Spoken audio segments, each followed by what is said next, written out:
Hi there, this is my channel, Jaru Walks.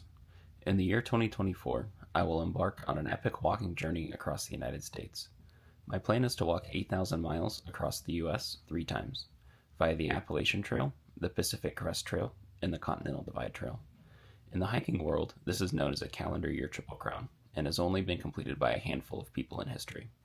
I plan to post weekly updates along the way, so you can join me for the journey. All right, it's 5:15 in the morning. I slept down there last night. You can see my bag on the ground. And then if I look out the window, you can get a sense of where I'm at, right? And so last night I talked to the Gins, and so the Gins are a pair of friends who are, I think, originally from Florida, if I understood correctly. Like, they went to high school together, and then I guess after like later in life they reconnected and decided to come up north to Maine to basically purchase and run a hostel together for AT hikers. And what's so cool about this hostel is that it's very representative of what houses and farms in northern Maine look like. So what you'll have, which is, I won't say unique only to Maine, but unique for the United States, are a series of houses that are connected together. So the far house there is the residence, and then this is what would historically be the workroom, and then where I'm standing is the barn. And the barn is made of this spectacular wood, and it just has like the mildest fresh sawdust smell. I mean, it just smells unbelievable. It reminds me of when I'm on trail and I go into deep description of what some combination of smells in the forest smells like, right after it rained. That's how good it smells in here.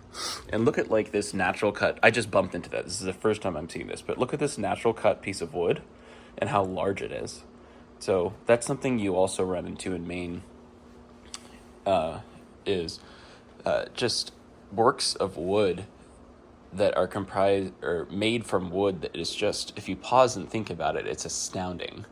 Like the saying at Camp 43, if you just pause for a moment and analyzed all of the beams in that structure, the wood in Maine is just remarkable, and it's a major lumber mecca. And so just like orange juice in Florida tastes better, the wood structures in Maine are just more magnificent and beautiful because the wood out here is so just astounding. It's like a, top rate, highest quality wood in America. All right, off and into the Bigelows this morning.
So this being my last 4,000 foot peak, Avery Peak here. Looking ahead now, I'm gonna go along this ridge, which is like, I don't know, 3,500 foot peak, and then down, and then I go around this lake here, and then out to these distant ridges, and then out that direction, roughly speaking. And now that I'm no longer going over 4,000 foot mountains, I should be able finally to start cranking bigger miles out. And from here to Katahdin, knock on wood, although there's no trees around me because I'm above tree line right now, it's a little under 200 miles to Katahdin, and I'm thinking I should be picking up the pace at this point. And I remember like hiking the Arizona Trail, someone said to me towards the end, you know, we're in the home stretch now. And I just had this sense, you know, this trail, it's had so many FUs. It's got one more FU in it, you know, so it's not over till it's over. But, you know, if I were that person right now, I would be saying this is the home stretch, these last 185 miles or so. When I look at the elevation profile map, this mountain right here marks the end of the hell from New Hampshire all the way about 100 miles into Maine. So I'm personally really excited to continue ahead. I suspect I'll continue having to walk on trail that's rocky and miserable all the way to Katahdin. That's just the way Maine is. I don't expect that to stop, but a really nice aspect going forward is basically it's flat all the way to Katahdin, except for a couple of like 3,000 foot peaks, and they only go up to 3,000, and the gain on those peaks is really shallow. So this is kind of like, it feels like the last week of school as like a senior in high school. I'm just now, if you look at the AT, I think I've said it before, you know, it's where I'm standing now, I've done 2,000 miles. This is the fingernails edge end of the entire AT. 200 miles to go, which I think to a normal person sounds like a lot, but to me at this point that just sounds like not a lot at all. So I've been crawling at what feels like just a very slow pace since New Hampshire, but I'm hoping from here forward I'll be able to double my daily mileage, and it might be a sprint finish to Katahdin. So could be famous last words, but this just marks a very special place in the AT for me. This is the last 4K peak until I hit Katahdin, and it's been nothing but whipsawing up and down for 250 miles since about 60 miles into New Hampshire. Just whipsawing up and down almost all of New Hampshire and all of Maine to now. So I'm excited for like maybe flatter trail. It seems too good to be true, but I'm telling you, my sense is that this is like the last week of high school. Okay, so we'll see how it actually goes.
So the black flies and the mosquitoes, I haven't really been like talking about them much, but it hasn't gotten any better. There's been a transition though from black flies to more mosquitoes at this point, and it's just unbelievable. Maybe you can see them just, I don't know, somewhere around 100, just kind of following me.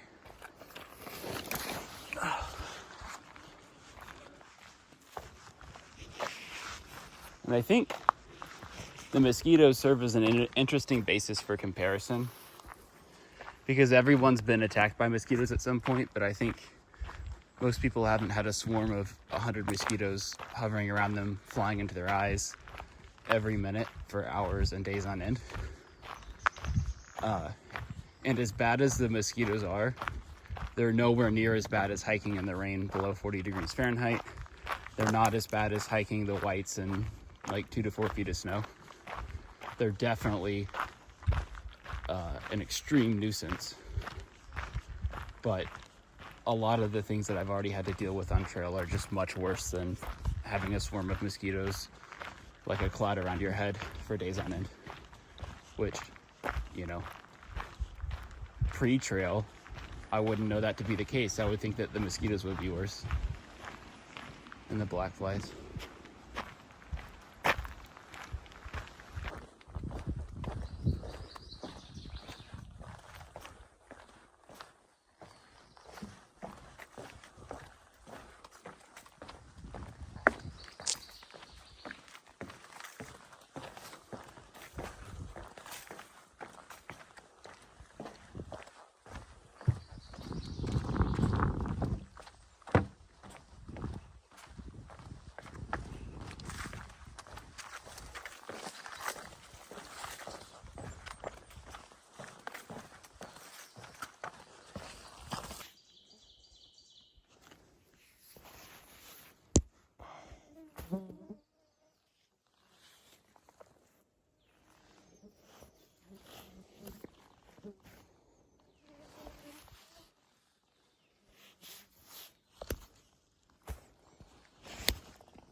This is hands down the nicest part of the trail I've hit in Maine.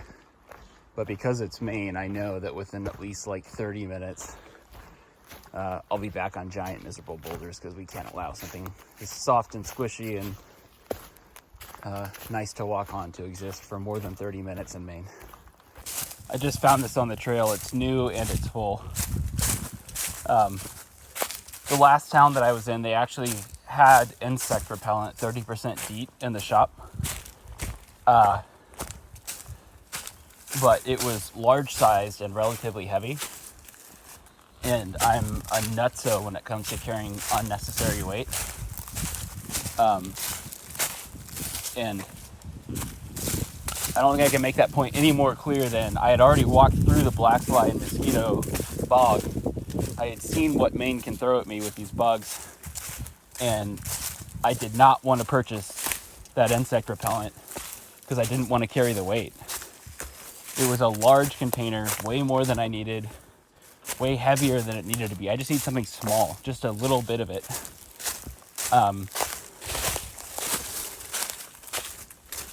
And so it took me about 5 minutes to decide. Then I ultimately decided I do not want to bring that insect repellent. The bugs are an excruciating nuisance, but at the end of the day, they are just a nuisance. I probably honestly could have bought it. It's hard to explain it. I just didn't want to do it.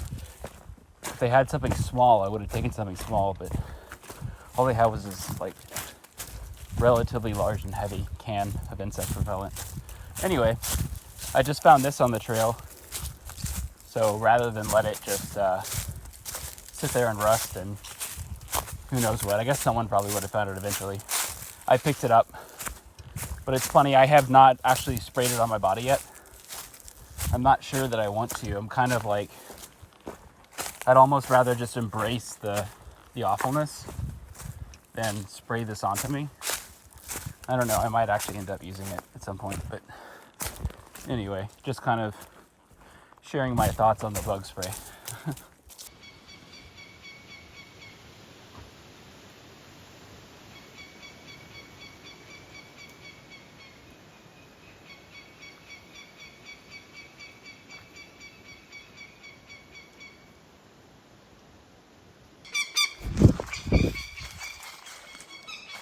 Whoa, that just flew 6 inches above my head, and I think I filmed that. Holy cow. I'm getting out of here. Right there.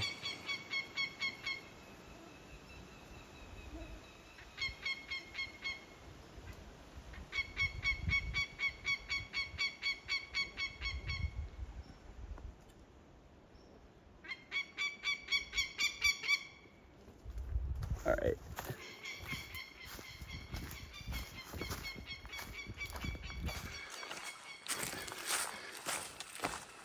There's two. There are two. There must be a baby around here or something.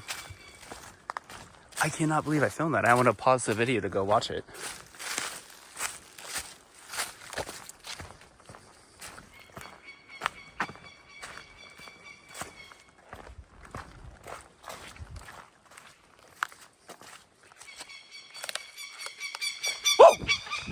Whoa! Whoa! That sound wasn't one of fear, it was one of attempting to intimidate it, but it didn't work. I just locked eyes with that thing.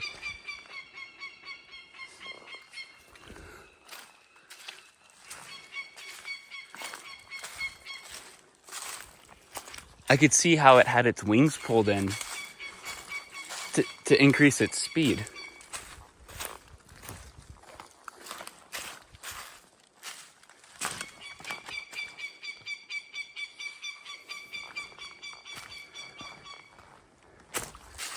It's following me and dive bombing me.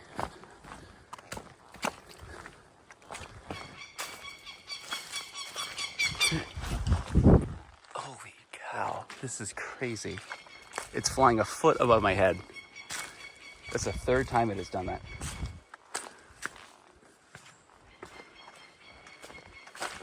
I can feel it's coming so close to me. It's like someone took their hand and just whooshed it in front of your face. I can feel the air from its wings.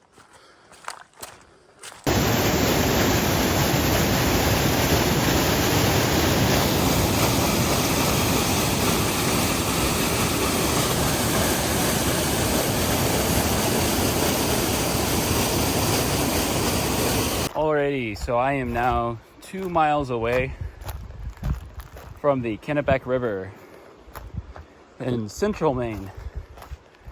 The Kennebec, according to like, if there's some AT guide, which I think there is, the official route across the Kennebec is by canoe. And so there's like 2 or 3 people who, I guess, live near the Kennebec and will ferry you across for a fee. But in the official guidebook, it says if you're not able to get a hold of them by phone, if you just stand at the river and yell for Cheryl, there's a high chance she'll just come out and give you a ride. So like that's like the classic way to do it, is just to show up and yell Cheryl's name and then see if she comes. So there's another hiker ahead of me within 10 minutes, and I think they're wearing Ultras. Ultras are probably the most common like shoe worn for through hikers. That doesn't mean that it's a through hiker, but it could be one. And I have been observing Ultra prints on the trail for the last couple of days, but not consistently enough to indicate that it would be a through hiker ahead of me. But it's possible. But whoever that is, they are, based off the wetness of that footprint, within like 10 minutes of me. So I think I'll catch them pretty soon. Look at this blowdown. That's the trail right there. So I would be willing to bet you the way that I'm gonna bushwhack this around this tree is exactly how every other AT through hiker would do this.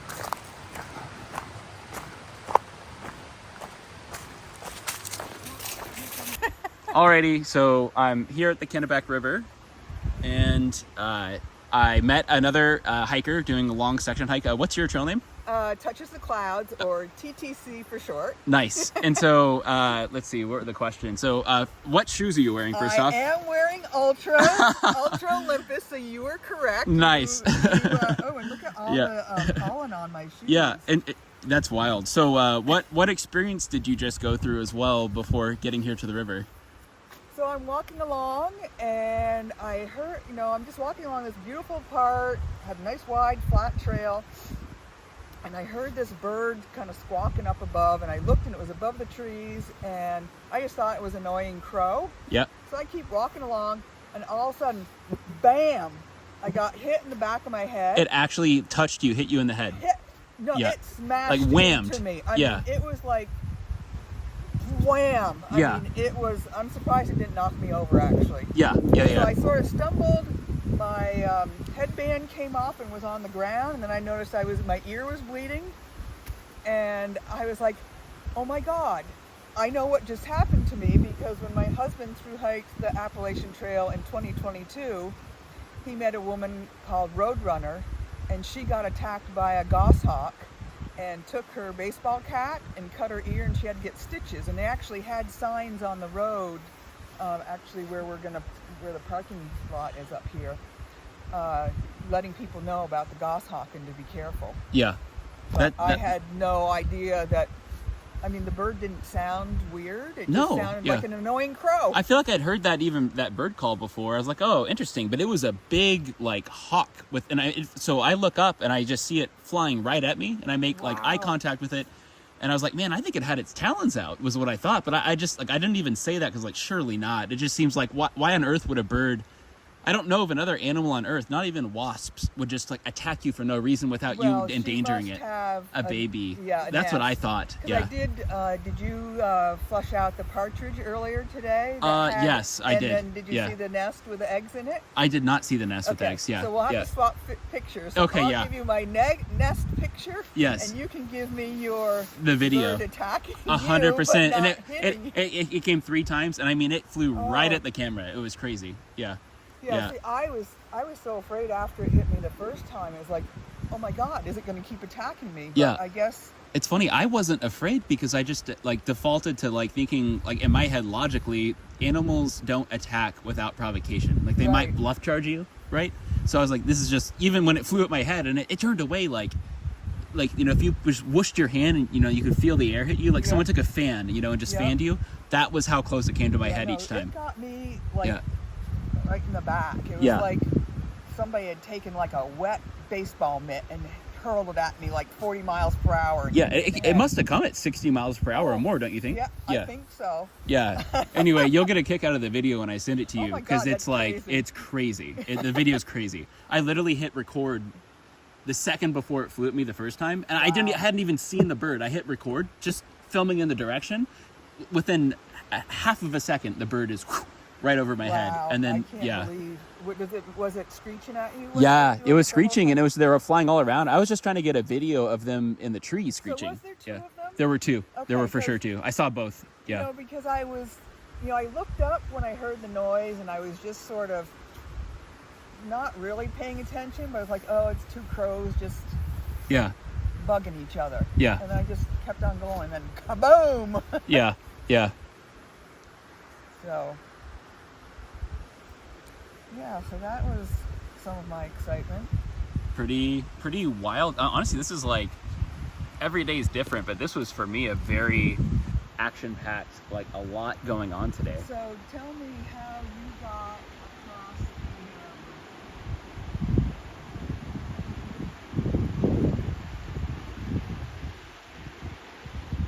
The one like a couple days ago. Yes. Yeah. So I got to the river.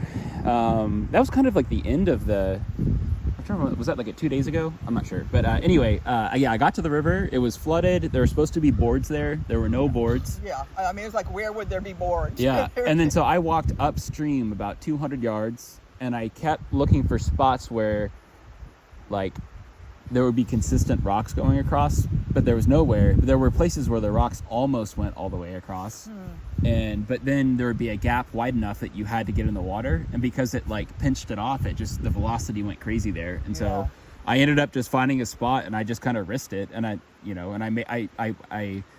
inched across, just like my one foot like here, other foot here, and then I would slide this foot forward and make sure it had good traction, and then I would slide the next foot forward. So that was how I got across it. And I mean, I would call it a 50-50 shot that I would have been knocked over. How did you get across that? Well, luckily, the day before that had been horrific when we went over Spalding Mountain. Mm-hmm.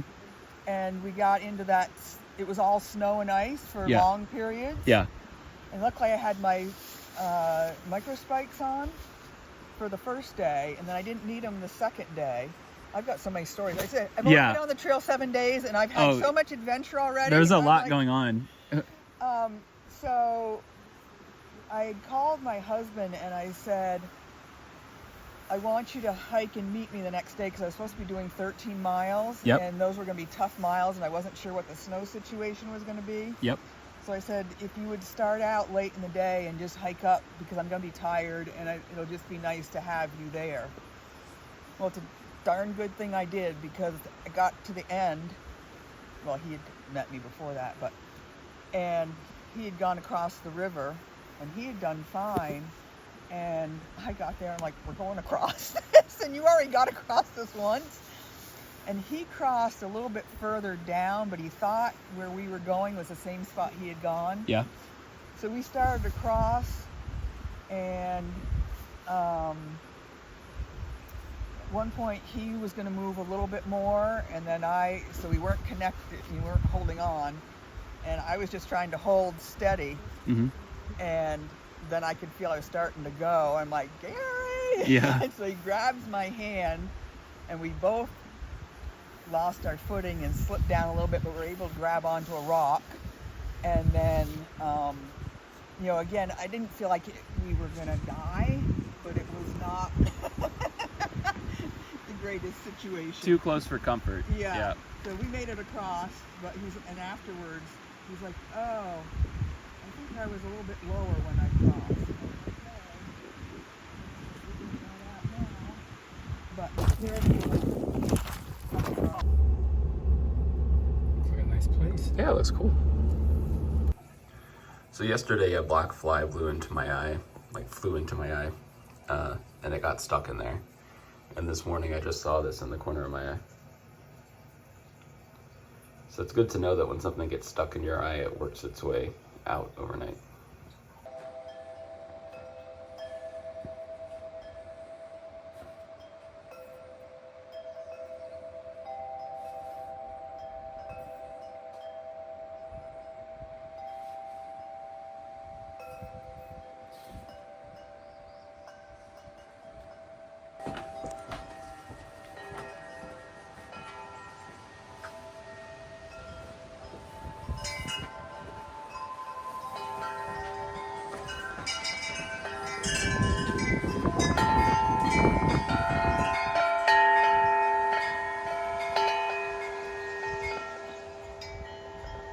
And so she goes to the phone book, because those were the days when you could find people in the phone book.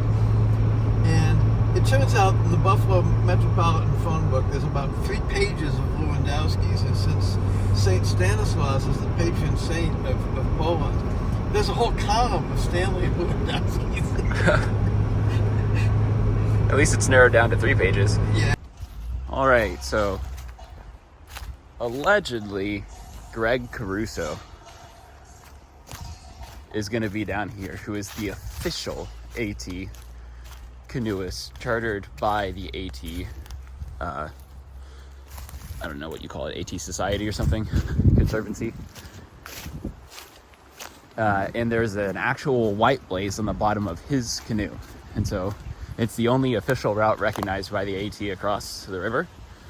And yesterday was his first day of operation. He's supposed to be down here from 9 a.m. to 11 a.m. And I got here after, obviously, 11 a.m. And so this morning I'm going back out. This would be the second day that he would be active, to see if he's here, and if he's here, if he'll ferry me across and back, which is a little nutty, but I am attempting to do a continuous footpath county or triple crown, following in the guidelines of each trail if they have rules. And one of the rules of the AT is specifically this. And so, you know, is it that big of a deal if I miss it? No. But is it really cool if I'm able to hit it within the day that he's here? Yeah, that's pretty awesome. So we'll see. So he just gave me a wave and he's canoeing over here.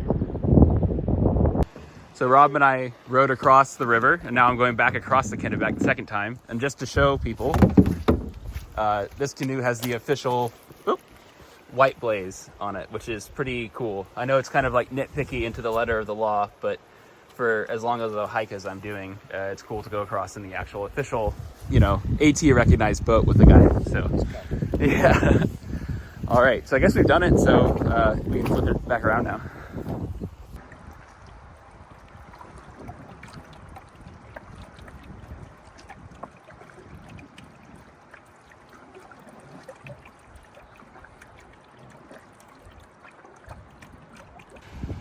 All right, and then this will be something I'm going to experiment with here. So I took the official route across, which is the white blaze canoe, and then like if my goal is to do a continuous footpath county or triple crown, another route people take across is fording the Kennebec.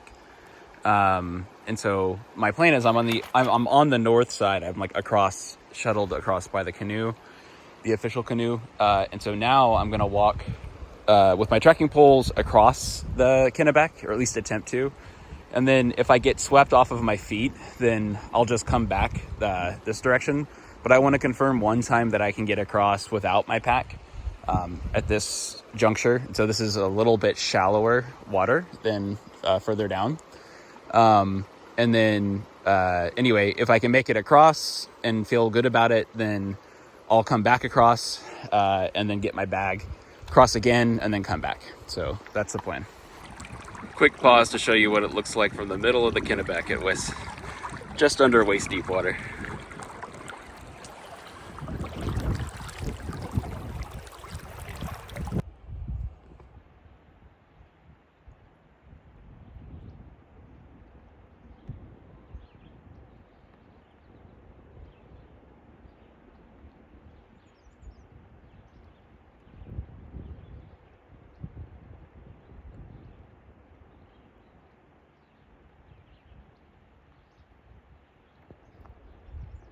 So I'm roughly in the middle of the river now, and the hard part is actually the last little like quarter of it.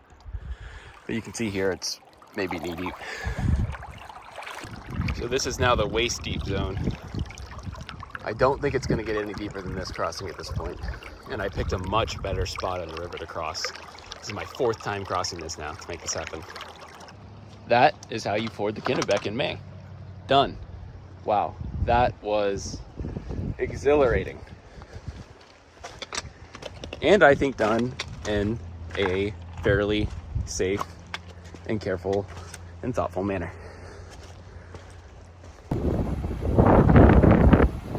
So 2 Greek phrases come to mind, and I'll probably misattribute them, but one is, I think it was Heraclitus said, no man steps in the same river twice. Obvious meaning being things in life change. But it's such a beautiful metaphor or analogy, because you could ford a river one part of the day or one time of the year and come back and do it again and have a completely different experience on the river. And then another one is, and I think this is Herodotus, but I'm not sure, which is, he who wades the water knows it best. I think that's one of my favorite quotes of all time. The idea being the person who's in the trenches, the person who's on the front row, the person who's in the details is the person who really knows what's going on. And so I think in society there can be a lot of kind of like steamrolling through the details and being more results oriented rather than process oriented in our approach to solving problems and pursuing goals in life. And so anyway, the phrase, he who wades the water knows it best, is one that has echoed in my mind since I first read it, I think in The Trial of Socrates by I.F. Stone. Quoting, I think it was Herodotus, but anyway, 2 beautiful quotes for what is a life experience now that actually gives color to the kind of original experience that enabled those people to then make those analogies, having now just forded what is a major river. When I first forded it, I went across here, and the problem with going across here is there's a deeper rivet in the river, and the water's more churny. And so in this section, which is maybe a couple 100 yards up from where the canoe goes across, it's shallower than it is where the canoe goes across. And also where the canoe goes across, the banks are narrower. So the velocity of the water is higher, the pressure of the water is higher. Here it's a little bit wider, you can see. In fact, you can just see it down there. You can see how it narrows. Here it's wider, but you actually have a channel that comes just above waist level. And so once you got that much surface area of your body exposed to the current coming against you, it's really pushing you hard, trying to knock you down. And so the concern as you're coming across this river is if you do get knocked down, the current is so strong that so long as you're a good swimmer and you're the sort of person who doesn't panic and knows how to respond, which is to flip over on your back, point your toes up, keep your head up, and just go with the water, you'd be fine. You would float along, and then you'd want to eventually aim to get out of this high velocity zone. But the thing here is even if you're a good swimmer, if you get knocked over and you don't know to do that, you'll fight the current, and bad things could happen. So now it's hard to see, but way up there, it actually widens even more and it gets a little calmer. So that's where I did my second crossing when I used my pack. And up there, it stayed just below waist level, and it was possible to ford across without any real kind of like heart-wrenching moment. And so my plan on the final ford there was, if I hit a point where you can feel it when you're stepping into the danger zone of getting knocked over, if that happened, I just turned back and I was going to accept this, what would be a slack-packed ford, as my continuous footpath crossing. And so there's a series of like details here that I think probably annoy a lot of people, but bear with me. I'm on an 8,000 mile hike across the United States, and my goal is to do a continuous footpath. And so the AT official route is to cross right up there on a specific canoe that has the white blaze on it. So yesterday when I crossed in Cheryl's canoe, Cheryl's awesome, but her canoe is not the official canoe. So I figured, they just opened up the official canoe yesterday morning before I got to the river. They're only open from 9 to 11 a.m. So I figured, why not just come back this morning and take the official canoe across? So I take the official canoe across, and then a little later in the morning, I came up the creek here, and I attempted a ford across the river and back without my pack on. And then when I did that, I walked all the way across back to where the canoe would pick me up if I were crossing on the canoe, which is right down there, right where I'm pointing. And then I walked all the way back and I crossed the river here. And so that got me a continuous footpath across the river, but I did it without a pack. And so part of the intention with crossing without the pack was just to verify that I could do it without a pack. And if something did go wrong, I'm not wearing a pack, which would weigh me down. Because in the event that I did fall with the pack on, depending upon how serious it was, so if I fell here, I would probably have to disengage the pack. I'd have to remove it, and it's gone.